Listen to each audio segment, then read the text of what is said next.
Atención colombianos, el contralor Carlos Mario Zuluaga anunció que tomará acciones legales contra las EPS por falsedad en documento. Resulta que en estos días el contralor presentó un informe con las cifras de las deudas que tienen estas EPS con las IPS y adivinen qué, señores, salió el gremio ASEMI, un gremio de EPS, a decir que estas cifras eran falsas.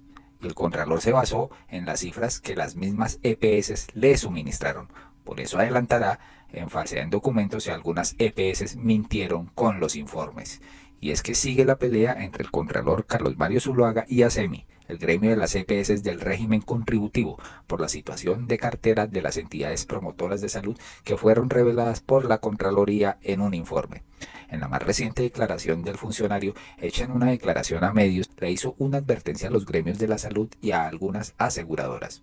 En ese sentido, Zuluaga anunció que tomará acciones penales por falsedad en documento contra las EPS si ASEMI o cualquiera de los que le suministró esta información dice que no es real. Esto quiere decir que se harán estas acciones contra quienes aportaron información al ente de control para su elaboración y ahora dicen que las cifras reveladas no son reales.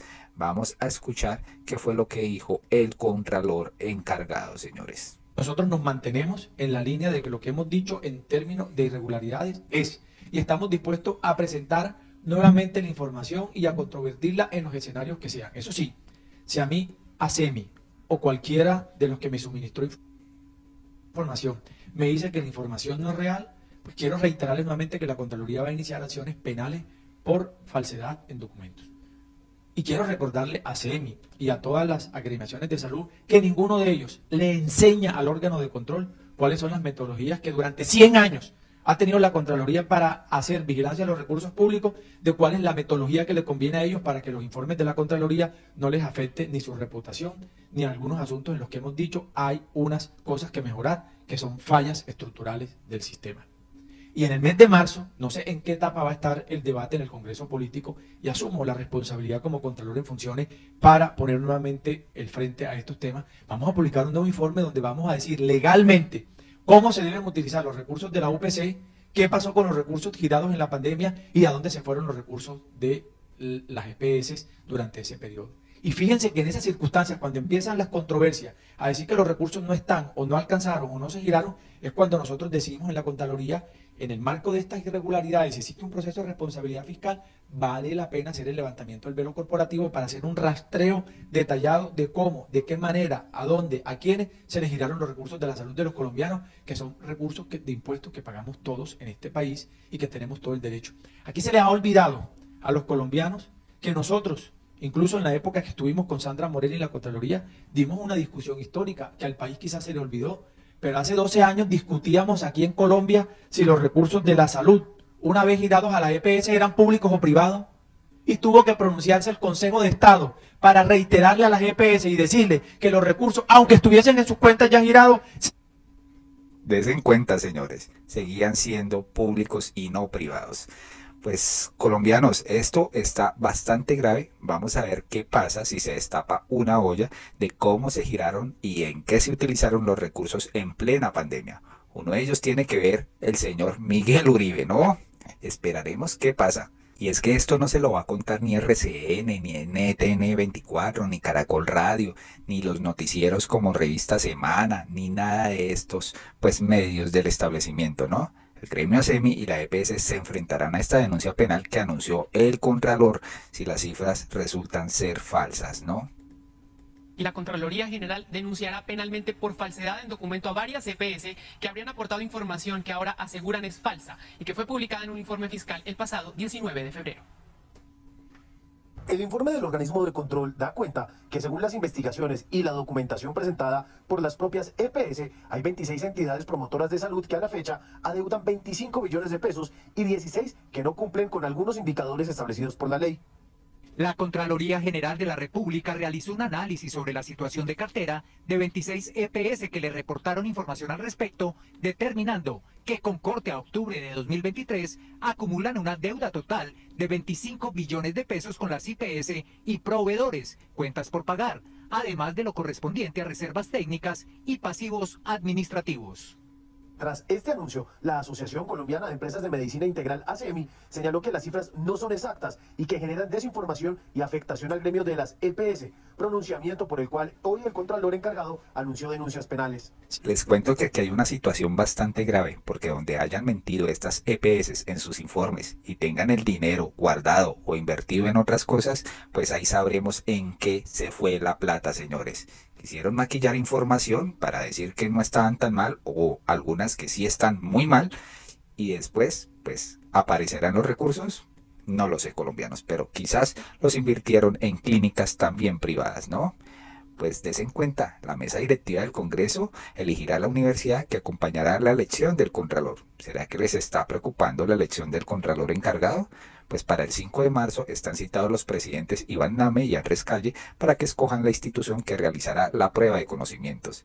Y es que el secretario El Had pues se pronunció y dijo: con el ánimo de continuar desarrollando las actividades del proceso de elección de Contralor General de la República para lo que resta del periodo 2022-2026, el señor presidente del Senado ha citado a la mesa directiva del Congreso para el próximo 5 de marzo de esta anualidad, a las 9 de la mañana, en el despacho de presidencia de la corporación, con el fin de hacer la escogencia de la institución educativa superior que adelantará la fase académica de dicho proceso. Tanto el presidente del Congreso, Iván Name, como el de la Cámara, Andrés Calle, fueron convocados, entre otras, para prevenir cualquier situación que a futuro pueda comprometer la responsabilidad de la mesa, toda vez que en este proceso ha tenido complejidades más allá de las previsibles. Aunque en noviembre se acordó que la elección sería el 7 de marzo, después de varias prórrogas, un grupo de más de 100 representantes a la Cámara presentaron una proposición para solicitar aplazamiento de la jornada hasta tanto la Corte Constitucional no falle una tutela que tiene en estudio y que fue presentada por Carlos Hernán Rodríguez, a quien se le cayó el nombramiento por un error de procedimiento que admitió el Consejo de Estado tras una demanda. Más tarde, la Universidad Nacional, que iba a ser la institución de educación superior encargada de entregarle al Congreso la lista de 20 elegibles para Contralor General para su votación, declinó su participación. Entonces, des en cuenta, ahora sí están afanados por elegir un nuevo Contralor, ¿no? ¿Por qué será, colombianos? Por otro lado, el presidente Petro se despachó contra Tomás Grenzón, ¿no? Por la licitación de pasaportes que este funcionario que traicionó al gobierno de Petro, pues les adjudicó este contrato, ¿no? Habló de algo extraño en la Cancillería, denunció cooptación de funcionarios y afirmó que el sistema electoral colombiano es peor que el de Venezuela. ¿Por qué? Aquí están las razones. En la Cancillería existe algo extraño, una cooptación privada particular de muchos de sus funcionarios, los que tienen que ver con las licitaciones. Van 16 licitaciones con la empresa en cuestión, Thomas & Gregg, y de ellas 13 han sido a dedo. El problema mayúsculo que tenemos frente a esta organización privada, con lobby muy fuerte de políticos poderosos que han pasado por la presidencia de la República o han aspirado a ella, es que usted le ha entregado, usted como Estado le ha entregado vía registraduría, vía Cancillería, prácticamente los datos de todos los colombianos. Hacen las cédulas, tienen toda la base de la nacionalidad colombiana por una parte, y por otra parte la registraduría les entrega el software de escrutinio de las elecciones. Juntan ambas y tiene usted la posibilidad que una empresa privada realice el fraude en Colombia. Este es un sistema electoral que, si se cuestiona el de Venezuela, es muchísimo peor el colombiano. Una sola empresa privada manejando la base de datos y el software de escrutinios que ya el Consejo de Estado ordenó cambiar porque lo encontró fraudulento y sin embargo no se hizo, puede provocar los mayores fraudes. La democracia en Colombia está manipulada por una empresa privada. Ten en cuenta, tiene muy buenos argumentos el presidente Petro aquí con esta empresa Thomas Grenzón, ¿no? Que le han entregado contratos a dedo. También el presidente Petro se refirió al riesgo que existe si hunden las reformas, ¿no? Expresó que si el Congreso determinará si hunde las reformas, se desplomarán los sistemas de inmediato, de manera rápida y sin transición. Se refiere a la reforma pensional y a la reforma de salud. Nos tocará reemplazarlos rápidamente.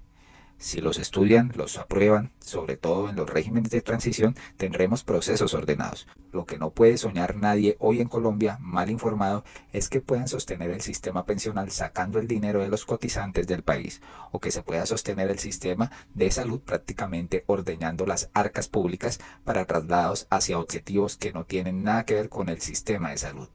Pero vamos a ver la reacción del presidente del Congreso, Iván Name, frente a las afirmaciones de Gustavo Petro, donde afirma que colapsarán los sistemas de salud y pensiones si no se aprueban estas reformas. Este señor, ay Dios mío, está siendo investigado actualmente, ¿no? Eficiencia, porque entonces debió haber hecho el gobierno a tiempo lo que podía y no ahora como una especie de reacción, amenaza al Congreso porque supone que no le va a aprobar sus reformas. Pues que hagan lo que pueden, ojalá lo que deban y no lo que no deban, porque entonces el problema va a ser posteriormente en las demandas que habrán de tener los actos que no pueden ser soportados sin una reforma en el Congreso, de tal manera que el gobierno no puede suplir al Congreso ni hacer reformas de facto, porque entonces estaría violentando la ley y la Constitución. Lo curioso de esto es que este presidente del Senado no ha puesto en cintura a los senadores del Centro Democrático, que se están levantando de sus mesas para que no haya quórum y asimismo no se debatan estas reformas, que tanto critican pero que le huyen a hacer un debate con altura, ¿no? A decir que aprueban y que no aprueban. Simplemente no trabajan y sí se les paga, ¿no? Ellos son los que están fallando en este momento. El gobierno ha puesto las cartas sobre la mesa para que pues el Congreso se anime a aprobar o no aprobar esta reforma, pero que lamentablemente por el saboteo de la oposición que pide respeto, pues no se ha discutido estas reformas en el Congreso de la manera ideal, ¿no? Por otro lado, otra de las personas que está atacando el nombramiento de Gustavo Bolívar frente al DPS es el señor Miguel Uribe Turbay, amigo de Ciro Ramírez, amigo de Pierre García, ¿no? El mismo director del DPS que se tumbó presuntamente muchos recursos de este pues departamento de prosperidad, ¿no? Gustavo Bolívar renunció al Senado porque el sueldo de 43 millones no le alcanzaba, pero acepta la dirección del DPS donde su sueldo será 24 millones de pesos. No le alcanza 43 millones, pero ahora acepta 24. ¿La razón? El DPS ejecuta más de 10 billones de pesos. Bolívar se va a cuadrar el presupuesto de la entidad y pondrá en riesgo los recursos de la inversión social. Corrupción total. Corrupción total, señores, cuando Gustavo Bolívar ha demostrado ser una persona íntegra y honrada. ¿O será que el quien las hace se las imagina presuntamente, no? Como su amigo Pierre García, sí se tumbó presuntamente mucha plata. Al lado de Ciro Ramírez ejecutaron contratos presuntamente pues para beneficiarse con coimas. Esto por algo lo dirá él. Ahí sí no se dice nada, ¿no? Por algo lo dirá. El que las hace se las imagina, como les decimos. Pues acá le responden, habla el corrupto involucrado en el robo de 3 billones de dineros de la salud cuando estábamos en pandemia. Cínico. Esto es lo que hablábamos al principio del video, ¿no? ¿Qué tal el Contralor destape una olla podrida de cómo se giraron los recursos en pandemia, ¿no? También le recuerdan acá la foto con su amigo Ciro Ramírez, que se encuentra en la picota y que pues ya está imputado por cargos de corrupción, ¿no? Calumnias y mentiras. Acá sí hay una prueba de la clase de ladrones que son ustedes. En tu cara, bobazo, ¿no? Muy amiguitos, sonriendo y demás, ¿no?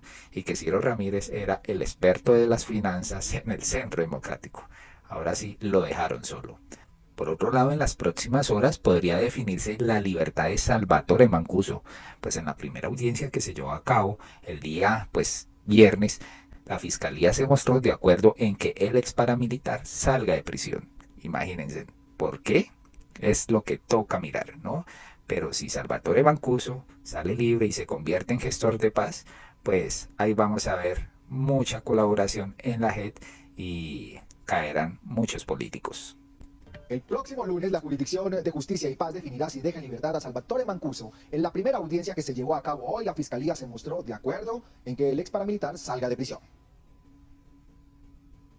Buenas noches, compañeros. El señor Salvatore Mancuso Gómez había sido deportado a territorio colombiano el pasado 27 de febrero.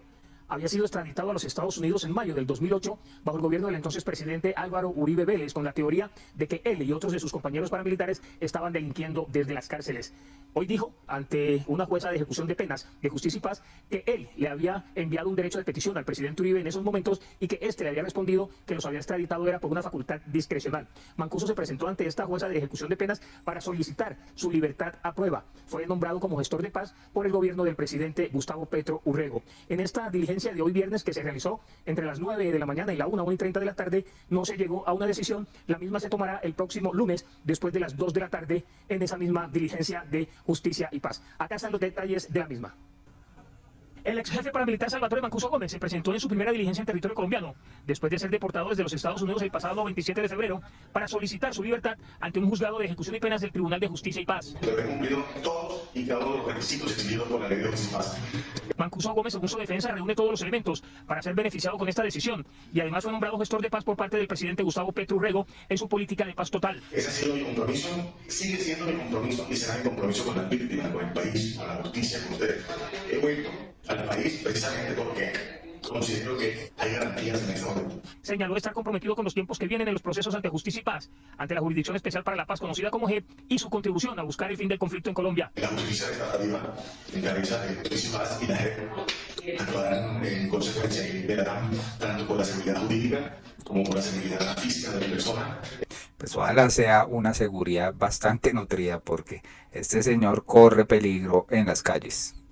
He querido venir a la última colaborando en este proceso, a seguir aportando a las víctimas, a evitar que sigan produciendo víctimas en el país, que acabemos con los actores de resistencia. El señor presidente de la República ha nombrado eventos de paz y momentos de paz.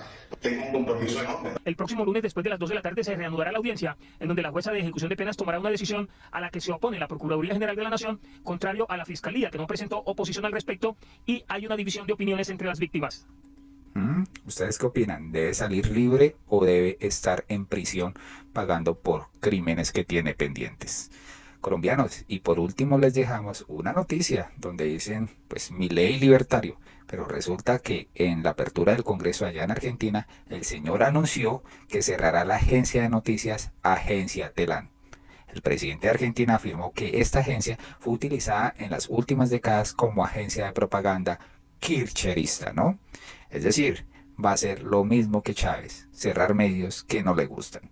Pero pues acá los uribistas aplauden al señor Milei con cada decisión que toma, ¿no?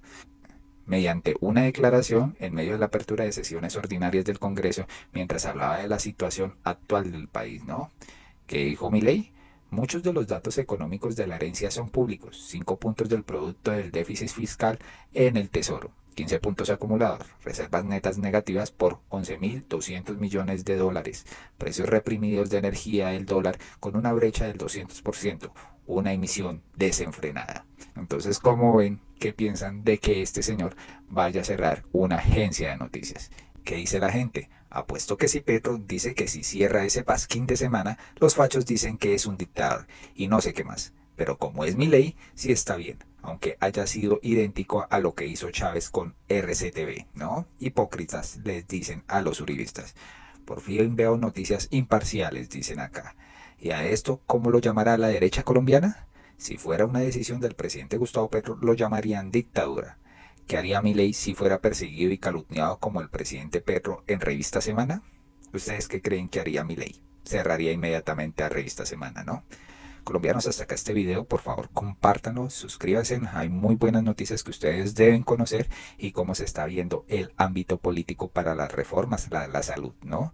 El sistema de salud está realmente en cuidados intensivos y si no se ejecuta, pues la reforma sí puede entrar en crisis y estas EPS dejarían de prestar los servicios, ¿no? Muy amables por su atención y nos vemos en un próximo video.